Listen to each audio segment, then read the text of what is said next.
নমস্কার বন্ধুরা, বেঙ্গল সুইটস চ্যানেলে আপনাদের সকলকে স্বাগত জানাই। আজকে আমি আপনাদেরকে কলকাতার ফেমাস একটা মিষ্টি দেখাবো, যে মিষ্টিটা 2-in-1 রসগোল্লা।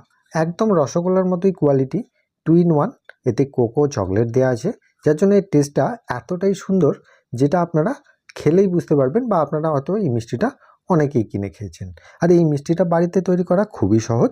একবার যদি সঠিকভাবে এই ভিডিওটা দেখেন, এটা তৈরি করতে আপনাদের কোনো অসুবিধা হবে না। তো বন্ধুরা, আমি মৃণাল, মিষ্টির কারিগর, আর আপনারা দেখছেন বেঙ্গল সুইটস চ্যানেল। তাহলে বন্ধুরা, আমি এখানে 200 গ্রাম ছানা নিয়েছি এই মিষ্টিটা তৈরি করার জন্য। এই ছানা তৈরির ভিডিও আমি ডেসক্রিপশানে দিয়ে রাখবো, ওখান থেকে পেয়ে যাবেন। এবারে দেখুন, এই ছানাতে আমি দিয়ে দিচ্ছি 1 চামচের 4 ভাগের 1 ভাগ অ্যারারুট, 1 চামচের 4 ভাগের 1 ভাগ ময়দা, আর 1 চামচের 4 ভাগের 1 ভাগ চিনিকে গুঁড়ো করে। এই 3টে উপকরণ দিয়েই ভালো করে ছানাটিকে হাতের তালুয় করে মোলায়েম করে ভালো করে মেখে নিতে হবে, মিনিমাম 5 থেকে 7 মিনিট ধরে। তো বন্ধুরা, এখানে যে 3টে উপকরণ দিলাম, এগুলো সমস্ত কিছুই কিন্তু বাইন্ডিংয়ের জন্য দেওয়া হয়েছে, যাতে রসগোল্লাগুলো ফোটার সময় ফেটে বা কেটে না যায়।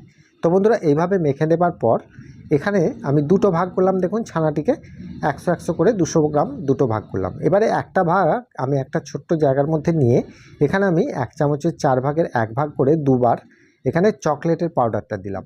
যদি আপনারা কালারটা কম পছন্দ করেন তাহলে একবার দেবেন, আর যদি কালারটা একটু বেশি পছন্দ করেন তাহলে একটু দুবার দেবেন, তাহলেই এটা হয়ে যাবে। এই চকলেটের পাউডারটা আপনারা সাধারণত মিষ্টির দোকানের সরঞ্জাম যেখানে পাওয়া যায় সেসব জায়গায় খোঁজ করলে আপনারা পাবেন। এবারে এটাকে ভালো করে হাতের তালুয় করে একটু ভালো করে মিশিয়ে মেখে নিলেই দেখবেন এর কালারটা একদম সুন্দরভাবে একদম ছানার সাথে মিশে গেছে, একদম চকলেটের মতো খেতে। এখনও যদি আপনারা মুখে দেন, খুব সুন্দর একটা চকলেটের ফ্লেভার পাবেন। এবারে একটু সাদা তেল বা সর্ষের তেল হাতে নিয়ে এটাকে সুন্দরভাবে বাইন্ডিং করতে হবে। তার জন্য দেখুন, এখানে যতটা পরিমাণে আমি চকলেটের ছানাটা নিয়েছি ততটা পরিমাণেই কিন্তু আমি সাদা ছানাটা নিয়েছি। নিয়ে দুটোকে একসাথে জয়েন্ট করব।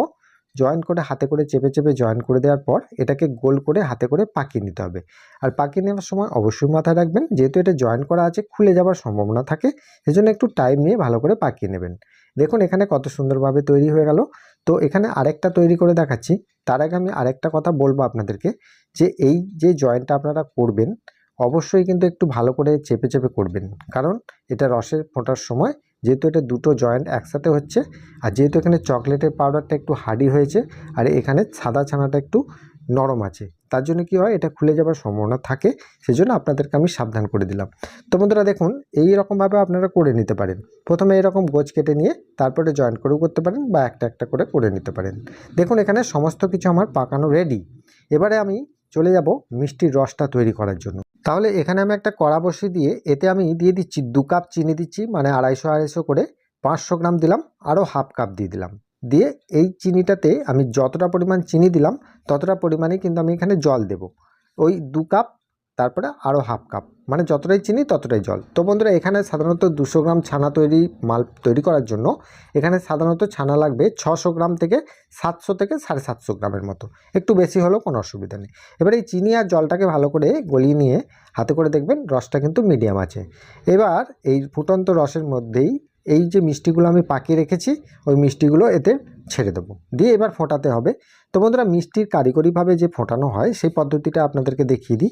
এখানে অল্প পরিমাণে একটু জল নেবেন, নিয়ে একটু 1 চামচের মতো ময়দা ওই জলটাতে গুলে ওতে দিয়ে দেবেন। দিলে কি হবে, যে মিষ্টির দোকানে যেরকম দেখবেন ঝাঁপ সিস্টেমে মিষ্টিগুলো ফোটানো হয় সেইভাবেই কিন্তু ওপর দিকে ঝেপে যাবে, আর নিচের দিকে মিষ্টিগুলো ডুবে যেয়ে এইভাবে কিন্তু কুক হবে আর খুব সুন্দরভাবে ফুলবে।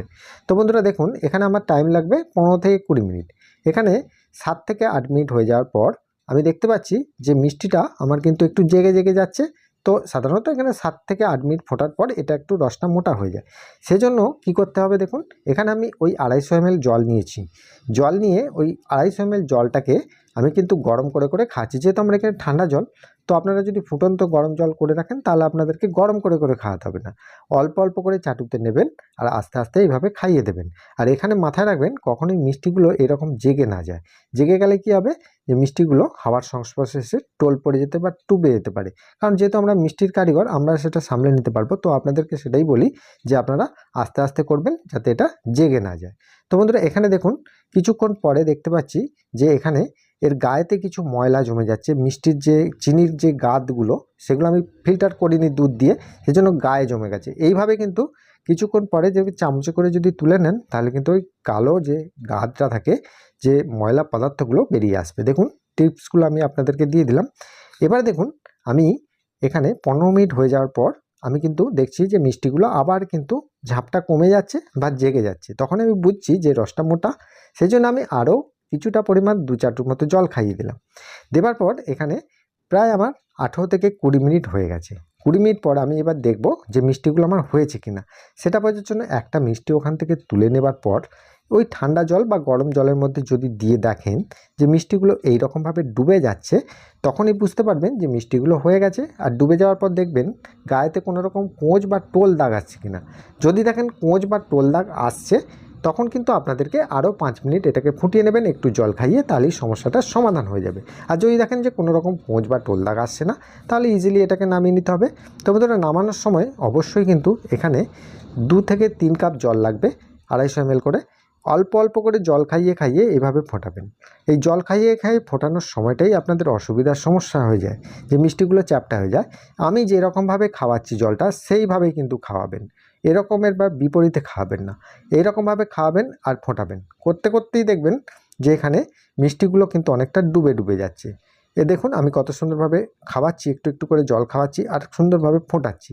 এই প্রসেসটাকে কিন্তু আপনাদেরকে ধরতে হবে রসগোল্লা তৈরি করার ক্ষেত্রে, তাহলে আর অসুবিধা হবে না। কারণ এই প্রসেসটা এসে আপনারা আটকে যাচ্ছেন, সব কিছু ঠিকঠাক করছেন, এখানটায় আটকে যাচ্ছেন, যার জন্য আপনারা ফেল হয়ে যাচ্ছেন। তো আশা করি এই জিনিসটা যদি আপনারা ভালো করে দেখেন, এই জায়গাটাতে আপনাদের আর কোনো ফেল হবে না। ঠিক আছে, এইভাবে করবেন। দেখুন আমি জলটা 2 কাপ 3 কাপ খাইয়ে দেওয়ার পর আমি এখানে একবার ফুটিয়ে নিলাম। ফুটিয়ে নিয়ে আমি আরও 2 কাপ জল, ফুটন্ত জল দিয়ে ওপর দিয়ে খাইয়ে দেবো। আর এখানে গরম করার খাওয়ানোর দরকার নেই। দিলেই দেখবেন মিষ্টিগুলো ডুবে ডুবে যাচ্ছে। আর মিষ্টিগুলো ডুবে গেলে আপনাদের আর কোনো চিন্তা নেই, মিষ্টিগুলো এখানে পারফেক্ট হয়ে গেছে। গ্যাস অফ করে দেবেন, দিয়ে একটু নেড়ে চেড়ে 2-1 মিনিট ছাড়া ছাড়া একটু নেড়ে দিয়ে একটু হালকা ঠান্ডা হয়ে গেলে এটাকে ঢাকা দিয়ে রেখে দেবেন পরের দিনের জন্য পরিবেশন করার জন্য। যদি আপনারা গরম খান তাহলে গরমও আপনারা খেতে পারেন, তাতেও কোনো অসুবিধা নেই। এইভাবে কিন্তু মিষ্টিগুলো হয়ে যাওয়ার পর একটু নাচিয়ে নাচিয়ে রেখে দেবেন, তাহলেই মিষ্টিগুলো আমাদের রেডি। এবারে দেখুন পরের দিন সকালবেলায় আমি মিষ্টিগুলো আপনাদেরকে দেখাচ্ছি কতটা সুন্দর হয়েছে। আপনারা নিশ্চয়ই দেখেই বুঝতে পারছেন, একদিকে চকলেট আর একদিকে সাদা। আর একটা মিষ্টি আমি টিপে দেখালাম, দেখুন স্পঞ্জের মতো হচ্ছে, রসটা বেরিয়ে যাচ্ছে অথচ ফাটছে না, আর রসটা কিন্তু খুব সুন্দরভাবে বেরিয়ে বেরিয়ে আসছে। এবারে একটা কেটেও দেখাই।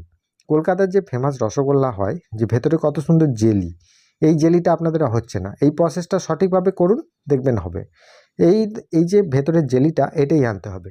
এই রকমভাবে তৈরি করলে নিশ্চয়ই হবে। আমি কথা দিচ্ছি, এটাভাবে যদি আপনারা সঠিক দেখে করেন, নিশ্চয়ই আপনাদের রসগোল্লাগুলো এরকমই হবে। তো বন্ধুরা, আজকের রেসিপিটা যদি ভালো লাগে তাহলে আমাকে প্রত্যেকবারের মতো কমেন্ট করবেন। ভালো থাকবেন, সুস্থ থাকবেন।